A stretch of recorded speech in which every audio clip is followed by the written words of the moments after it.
So it is a good day to you again. So good to see your energy, your light, your brightness. You've let go of a bunch of, as the vessel Marilyn says, a bunch of old stuff, and you've accelerated and accentuated the innate that is within you. And you are moving into your new essence.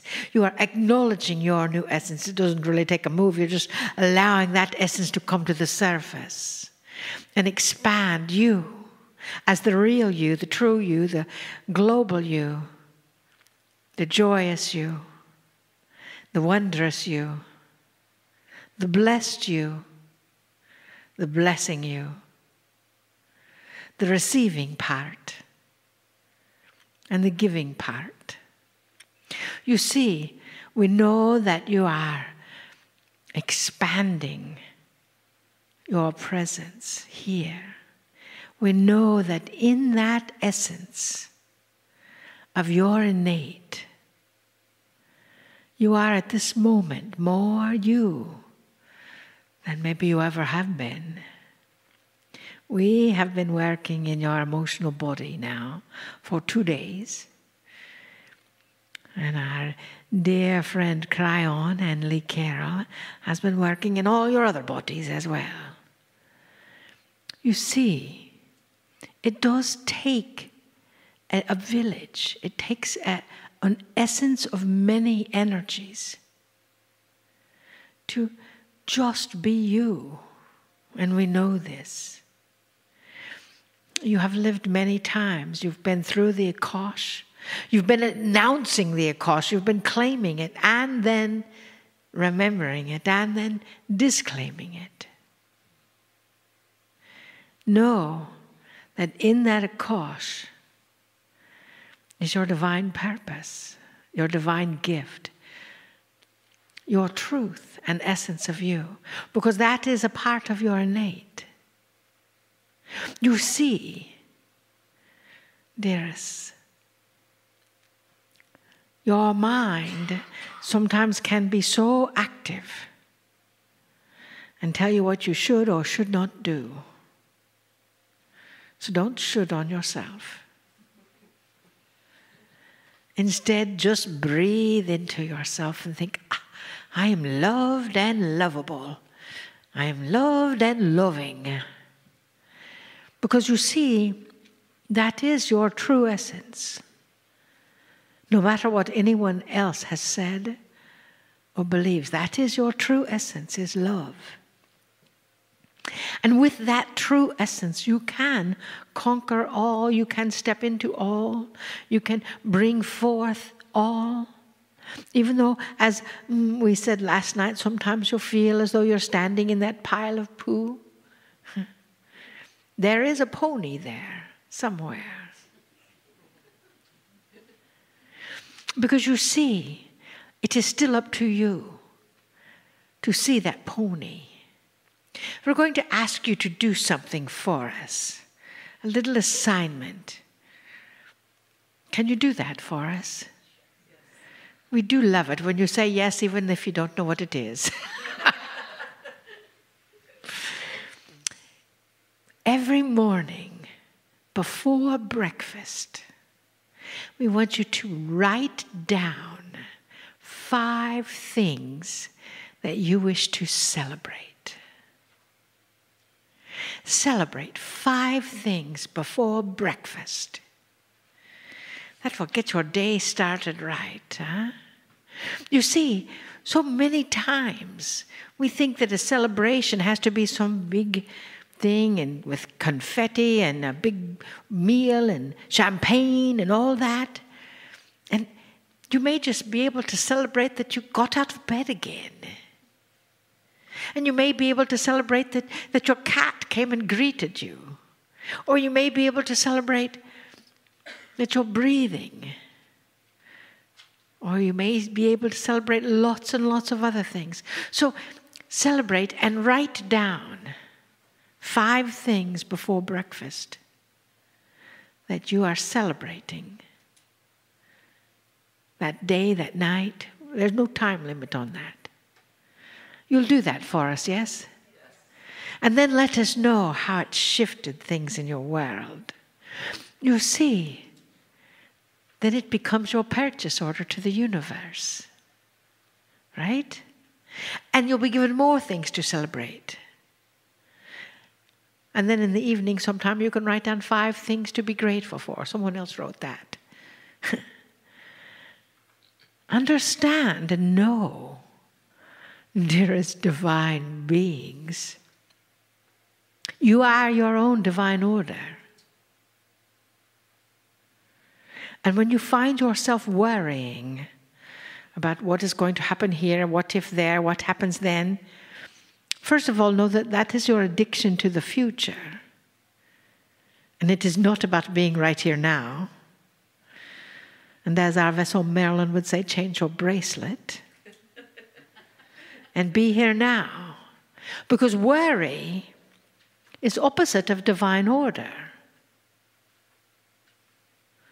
And when divine order then knocks on your door, say yes to that order.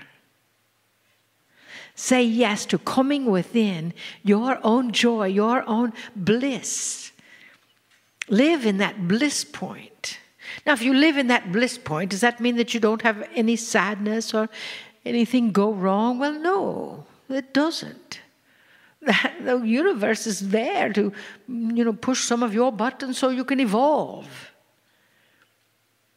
But maybe you'll experience your own creation with new light, new energy.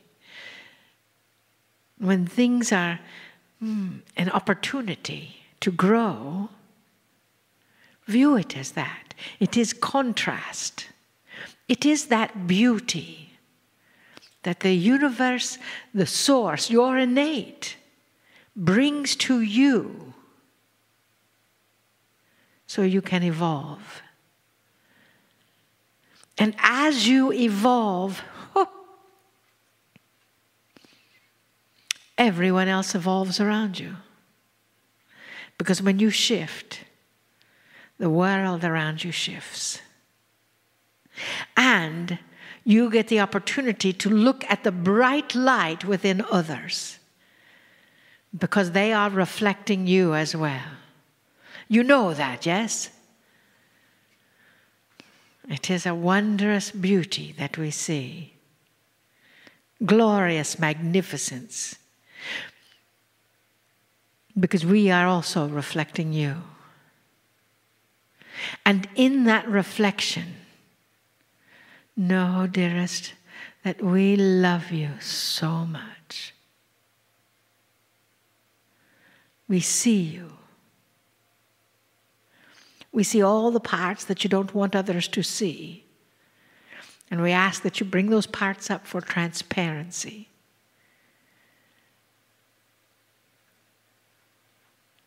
Because it is now the time of transparency. It is now the time to be you. Be the love that you are. As your innate grows and expands and fills up all the spaces in your world that we have healed and integrated. How much more magnificent can it be? We don't know. Let's find out. Huh? How much better could it get? We don't know, but let's find out. Trust that. This or something better, that's what we are doing. Be here and enjoy the wondrousness of this moment. For it is your creation.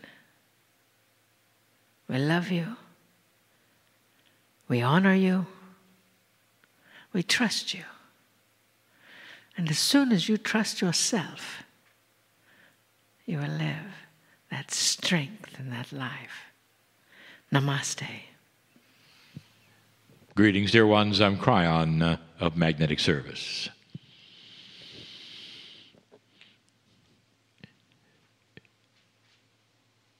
I want to talk about connections.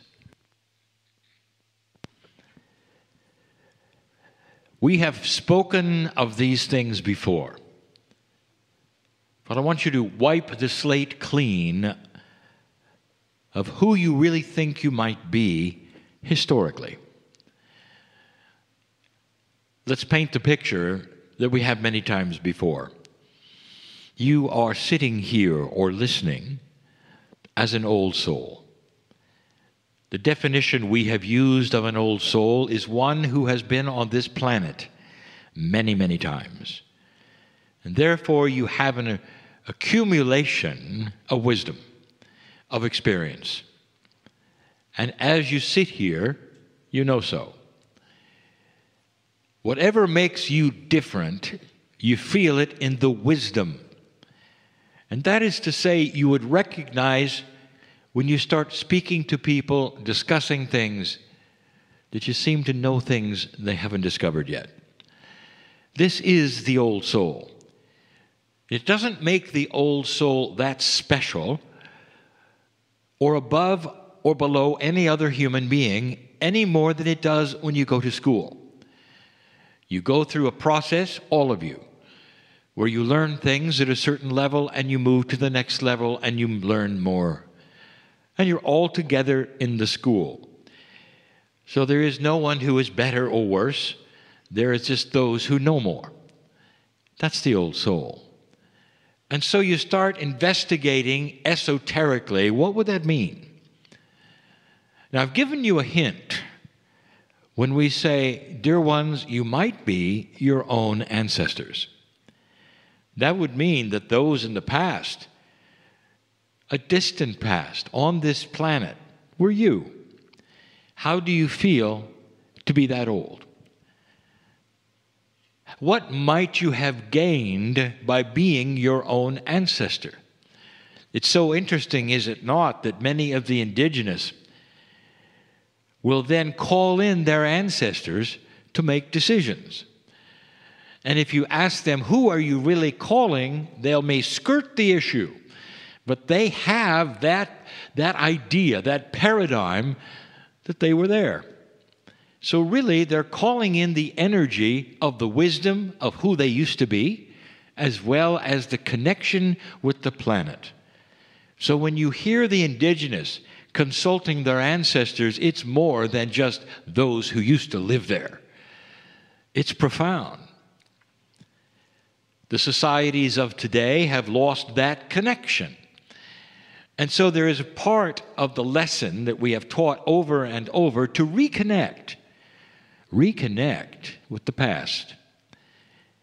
The past not meaning who you were or necessarily what you did, but the fact that you were even here, contributing with the planet. And that past that would go into the realization that there is more here than you think, that the earth has energy that you really have not considered in most of the cultures of today. But there's more. So how far back do you want to go? And the further back you go starts to define who you might be. So let's go to that which the archaeologists say would be the beginning. Maybe 14,000, 15,000 years ago.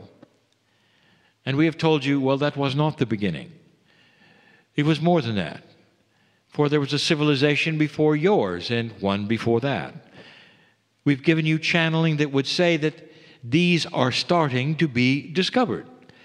Someday there will be archaeology which admits there must have been those before those who you admit are there now. And then you look at that which is the oldest civilization on the planet as measured and provable, and that is the one called the Aborigine. Now you're at 40 to 50,000 years old. So you don't know what civilization you were in, but you know that you were at least 40,000 years old soul, especially if you came in at the beginning. Now you have a tremendous background of knowledge, of being a human through all of this. All of that stops at about 200,000 years ago. And that is the timeline that we have given. The timeline for the kind of evolution which gave you a different kind of DNA. You might say, some of you have been here since then, since it all began in some way. Now, that is amazing. How old are you? Wow. You cannot even conceive of that distance, that many past lives. What if all of that was still inside you? We teach that it is. Nothing has been withheld from your DNA experience. And so you can even remember civilizations that are not even recorded or admitted on this planet. There were far, far fewer of you back then, dear ones, but old souls on this planet have often participated in most of those. That's why there aren't that many old souls in comparison to the billions on the planet and the few million of you. How old are you? And if you were there from the beginning, what was your connection, truly, to all that is, to the creative source, to the teaching of those from the stars? Those from the stars. Oh my goodness. Let's think about that for a moment. If you ask many indigenous on this planet, especially the ones who are still in touch with their heredity, their mythology, their traditions, and their ancestors, if you start to ask them the question of how things got started, in other words, ask an indigenous, what is your creation story? Many of them will say, we came from the stars. Now we get esoteric, dear ones. I want you to wipe the slate clean of everything you ever thought you knew and what you were told about who you might be. When the Pleiadians got here, the whole purpose of that ascended planet was to give you the knowledge of the Creator, to alter your DNA so that you kept what was working for you and they added onto it. It was morphed, adjusted, and the additions were that which were Pleiadian. You therefore have DNA from the stars. If this is so, how old are you? Let's stop for a moment. I want to give you some astronomy in a way that I haven't necessarily given to you before. We interrupt this esoteric time to give you science. But those who listen to it will say it's pseudoscience because it's not accepted yet. It's not believed yet. And like so many other things, there'll be a day when scientists, astronomers listen to this channel and say, you know, he was right. So let's talk about what they don't accept yet. You might have noticed in many of the channelings of Kryon that we speak of your galaxy. We don't speak of the universe. Maybe some of you never picked that up. But this is something we have been doing now for more than 28 years. And almost all of the discussions of things outside of the purview of your solar system are those from the galaxy. Rarely, if ever, do we say the universe. Now, why would this be? It's difficult to let you have this information because you don't know what you don't know. But there's two things you should know. Number one, the other galaxies, and there are trillions in the universe, the other galaxies are each unique to themselves in so many ways. And even that which you would call normal physics is different from galaxy to galaxy. So we don't talk about the life in other galaxies. It doesn't refer to your kind of life. This is a setup from the center of your galaxy. The center sets up the physics for the galaxy, period. And the centers of each of the other galaxies are unique to themselves. So, in summary, what I'm saying is that physics, that which you believe is universal, changes from galaxy to galaxy. So we only talk about this one because this is the one with your kind of life. Here's another hint to the physicists. We've said it before. Think about it. Use logic. In physics, you have discovered something, and it's correct. There is a polarity for everything. There is a polarity even within your cellular structure. But all the way out to basic physics and the galaxy, there is a polarity. The rules and laws of physics that you have set up shows it. You have a strong and weak force here, a strong and weak force there. Every single rule of physics you have set up, humans, is polarized, strong and weak force. And that is a push-pull energy, like magnetics, that literally is responsible for everything you see in the galaxy, right to the individual cellular structure down to the molecule of DNA. But in your infinite wisdom of the way things work, you look to the center of the galaxy and you say there is one thing. It's not logical. Even in your own physics, it's not logical to say at the center there is a black hole, a singularity, which actually violates your own rules of physics. At the center of the galaxy is a pair. There is polarity at the center, and how it pushes and pulls and how it works sets up the physics that you know and study right here on the planet. That is why we talk about your galaxy. So, back to the esoteric. You came from the stars in your galaxy. If it's true, dear ones, that this benevolent, beautiful, graduate civilization called the Pleiadians came almost as angels, they know the one God. I'll say this again. Why is it such a stretch for you to believe this? Why is it a stretch for you to believe there's life on other planets, in other systems in your galaxy? Life is everywhere. Where is the logic that it only occurred in one tiny little place? We've said this before. It's like the human being born, growing up and sitting on the beach on an island and saying, I can only see this beach and this sand. Therefore, because I cannot see others, this is the only beach on earth. It's that silly. It's everywhere. Life is everywhere. But your kind of life that is sentient and knowing about the Creator is not everywhere.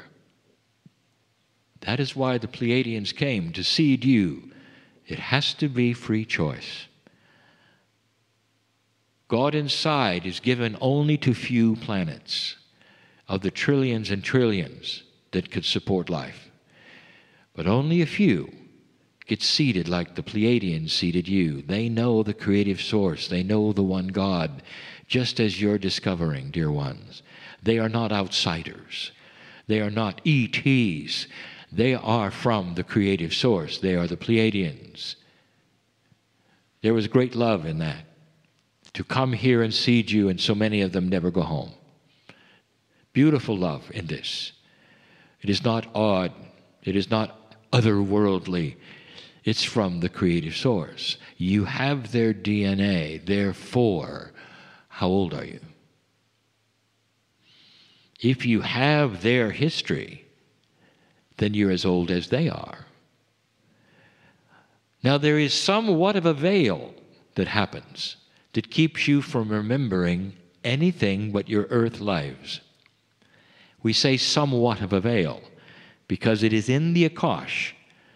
It's almost like a block, so you will not go back any further than that which you can recall from your life on this planet. But oh boy, it's in your DNA because you have DNA from the stars. Well, what if we go further? Who seeded the Pleiadians? And who seeded the ones who seeded those who seeded the Pleiadians? How many billions of years has a soul called you operated in this galaxy? Now, old soul, how old are you? Who are you? You're from the stars, all of you. You were your own ancestors, planetary ancestors. You're your own planetary parents. You're your own planetary grandparents. And in that you have more wisdom than you can imagine. And dear ones, that is what's awakening. You're a child of the galaxy, almost from the beginning life that ever was here. Billions of years older than your own planet. That's how old you are. That's the connection that you have. And when so many of you go outside and look at this grand earth and the beauty of it, especially here, sometimes it sweeps in only for a moment, only for a fraction of a second. This is just one of many, and you've been on most of them, that held this beautiful life in combination with that which you call Pachamama, that which you call Gaia. Every single planet was anointed, initiated, and had an energy that resound to the inhabitants like you do. And that is also carried forth. When you gaze up into the stars, it's harder for you to see it. But don't you feel something? When the stars are out and there's no light pollution and you can see them all, don't you feel part of it? And that's why, because you are. I want you to take this information of connection and understand this part. You belong here. There was not an accident that the lineage of the stars brought you here to the earth when it did, that you could participate in being an old soul through civilizations so you could come to, are you ready? The only one that has made it. The only graduate civilization, the only one, who did not destroy itself on schedule like the others did, like you were going to. And now you begin an uphill climb, eliminating darkness, absorbing light, paradigm shift, the struggle of old and new. That's where you are. Each of you has short lifetimes. That's going to change. And it's not going to be science. It's going to be the evolution of humanity. It's going to be cellular. Because the cells will start evolving. And the telomeres will not shorten. And you'll start living longer. Disease will not attach to a higher vibrating human being. And you'll live longer. But all of you, who have gone through life after life will eventually, in the corporeal cells and the body you have, will pass over. And when it's time to do that, for each of you listening and in this room, I'll tell you something. That within 3 of your earth days, the party begins. You awaken into what you already know, to the grandness of being on the other side of the veil in a soul group that is galactic. Knowing what you know, you start to hear the music that you cannot hear now. I am metaphorically talking about things that you have no idea of. And that will then reveal, again, the majesty of who you are, what you've been through. And who are you going to meet there in that soul group? And I will tell you, you're going to meet the galactic center of humanity and all those who call themselves children of God. And there'll be trillions, and you'll know them all. And the celebration is grand as you prepare to return, to place the veil again on this planet so you won't remember any of it. It's not a simulation, but it is artificial. And what I mean by that is this earth was made for you. Gaia was made for you. This is the test of energy, not the test of the human, the test of the energy of light and dark that you are beginning to go through. Passing this test will create a planet which will then seed another and another and another.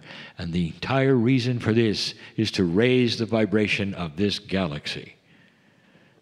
It might even change the physics. Is that too high-minded for you as you sit here in a room in 2018? Light years, you might say, away from where it's going. You'll be there. You'll see. The words today are written down. They'll be there. They'll be studied. Someday they won't have to be, because you'll know intuitively everything that's ever been channeled. And you'll see the reality of the majesty you are and recognize the God inside, just like the ones who seeded you. This is the connection. You can't get your head around it, perhaps. It's too big, perhaps. But it's there for you to ponder when you look in the sky. This is the message, and it always will be the message. As long as my partner can utter it, this is the message of Kryon. Magnificence inside. And so it is.